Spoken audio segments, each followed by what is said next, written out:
Okay, and now we're moving on to blood pressure. This is one of your critical skills that you need to perfect to do well in this class. It is your first performance test, obtaining a blood pressure accurately on a classmate.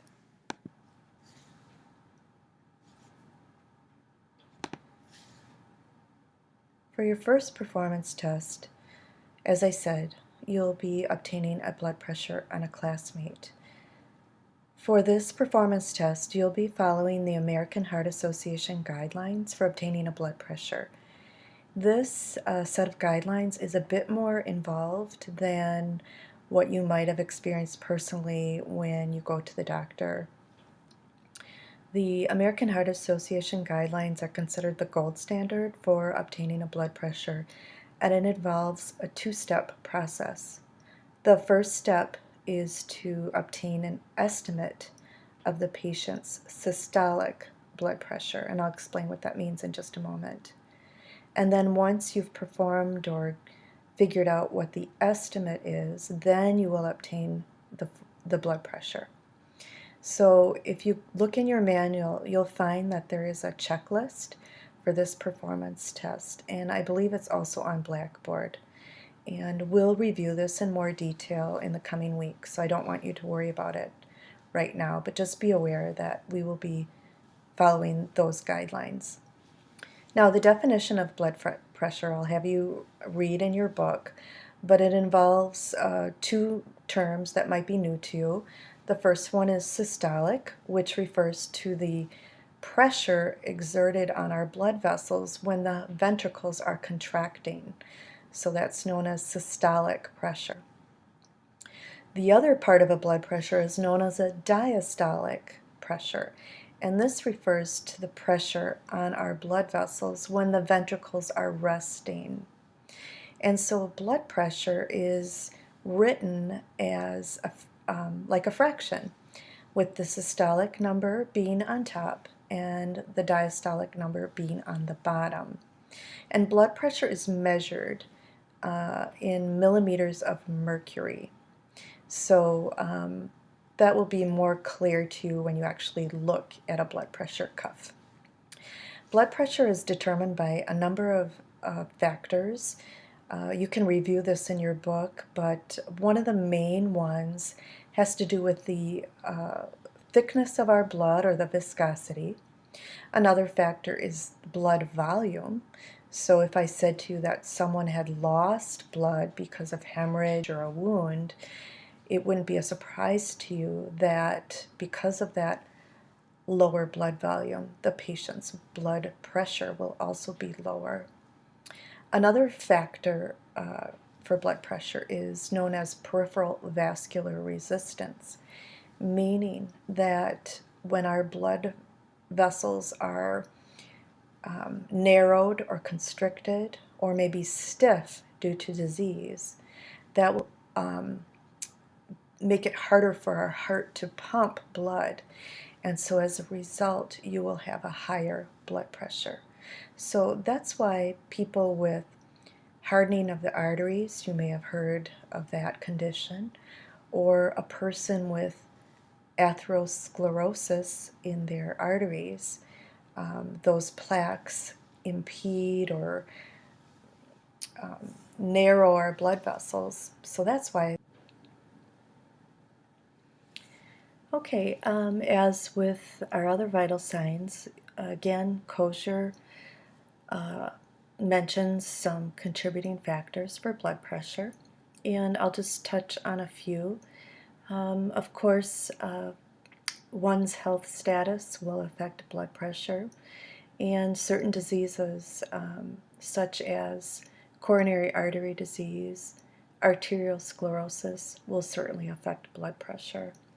But there may be some other conditions that maybe you haven't thought of that can also affect blood pressure. Getting back again to our thyroid, when the thyroid is not working properly, one of the symptoms that the patient will exhibit is a lower blood pressure. Another condition might be, again, if your patient is dehydrated, for whatever reason, or maybe is experiencing blood loss, the patient's blood pressure will be affected and will probably be lower as a result. Certain medications, of course, we have a whole classification of drugs that are used to treat blood pressure, namely to lower it, but there are other medications out there that maybe you haven't thought of that can also affect blood pressure. I guess a common one is morphine. We use morphine to treat pain, but one of the side effects of morphine is that it relaxes your blood vessels, and when your blood vessels are relaxed, it's much easier for your heart to pump, and so blood pressure is lowered. So let me think. Oh, something as simple or common as ibuprofen or Sudafed. They can also raise our blood pressure because they, well, for example, ibuprofen makes you retain fluids. So there you go. Okay, ethnic background. We know that certain ethnic groups have a higher risk of experiencing hypertension than others, and your book mentions African Americans over age 35 have a much higher risk than other populations for developing hypertension. Age and gender, well, I don't know if significant or how much of a contribution these play in blood pressure, but you can read about that in your book. And then also exercise and exertion. Again, no surprise that exercise raises your blood pressure in the moment. However, if you're a person who's conditioned and exercises a lot, one of the wonderful benefits of exercise is that you will have a lower blood pressure. And then finally, lifestyle. Bad habits like smoking and drinking too much alcohol and maybe not eating a very healthy diet. These are all things that can lead to high blood pressure.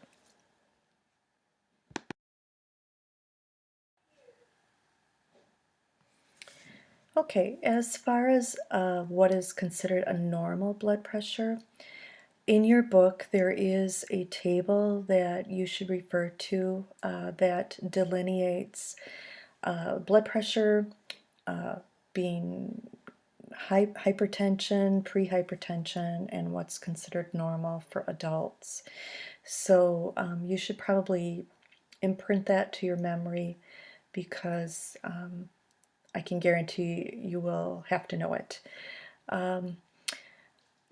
I have to say that there is a group of physicians that meets and makes recommendations and guidelines for the management of hypertension, and I think they've met 7 or 8 times. So when you go to the doctor, your family doctor is following those nationally formulated guidelines, and the group of doctors, it's referred to as the Joint National Commission on Managing Blood Pressure.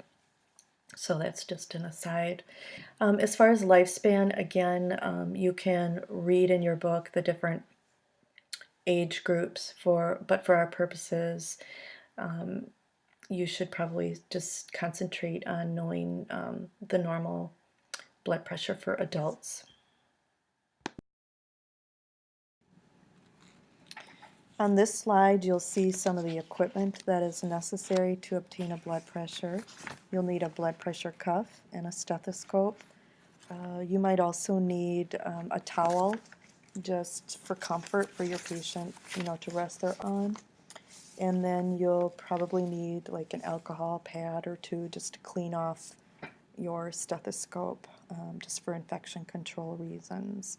So what you see on here is the stethoscope, and we have double stethoscopes in class. You can listen with a classmate or with your teacher. And then you'll also see here the blood pressure cuff itself. And you'll have a chance to play with the equipment and to know all the different parts of the blood pressure cuff when we meet in our small group. So I'm not going to dwell on it right now.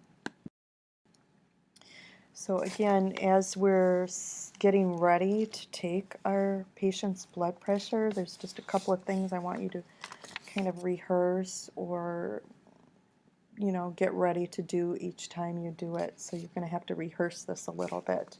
But whenever we're sitting our patient down to obtain a blood pressure, you should kind of have this in your back pocket ready to go. So here's a couple questions. Ask your patient if they've had any caffeine from any source in the last hour or so. Similarly, ask about exercise. Your patient should be well rested for 20 to 30 minutes before obtaining a blood pressure. You also want to ask your patient if they're taking any medications. And I'm not just talking about blood pressure medications, but anything else. I think I also already mentioned ibuprofen and Sudafed, morphine. So maybe it's just a good idea to have a list or know what all the medications of your patient are when you're sitting down to take a blood pressure. Ask your patient if they've smoked in the last half an hour or so, because smoking can increase blood pressure. And then the next thing you want to do is ask your patient if you could use their left arm or their right arm, because sometimes patients have had surgery. You don't want to use that arm. If your patient has an IV in an arm, you want to take it on the other arm. Obviously, if they have a cast, you want to use the other arm. Or if the patient is undergoing dialysis for kidney problems, you do not want to use that arm. And then lastly, if your patient has ever had a mastectomy, sometimes with that surgery some lymph nodes are removed, and for that reason we do not use that arm ever. So those are some things that you want to determine before you choose a particular arm for taking a blood pressure. We'll talk about, when we get together in our small groups, how to measure for the right size cuff. There's a little trick to doing that. And then a couple of other things that you might want to do is that make sure the room is quiet, and so try to keep talking and extraneous noise to a minimum. Make sure you have the dial on the blood pressure cuff where you can clearly see it. And then make sure that you're applying the blood pressure cuff to the bare upper arm, because clothing can affect the measurement. Okay, so those are just some general guidelines when you're sitting down to take a blood pressure. And then again, we've asked our patient if they've exercised within the last hour or so, but before you actually sit down to take the blood pressure, they should have rested for at least 5 minutes. Again, with the bare arm, and the arm should be supported at the heart level, so not raised, not low, but just right at the heart level. And one other strange thing that we found is that when patients sit and they cross their knees or they cross their ankles, that it can actually raise your blood pressure. So for that reason, make sure your patient has both feet on the floor.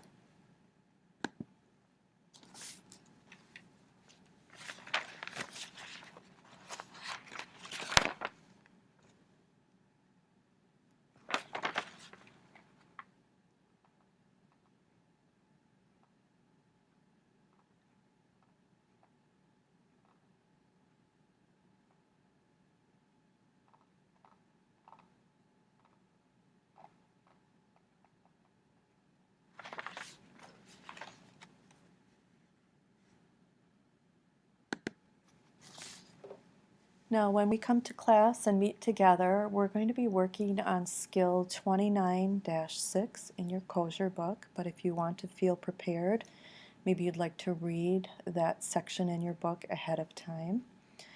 And we also will have a video for you to watch.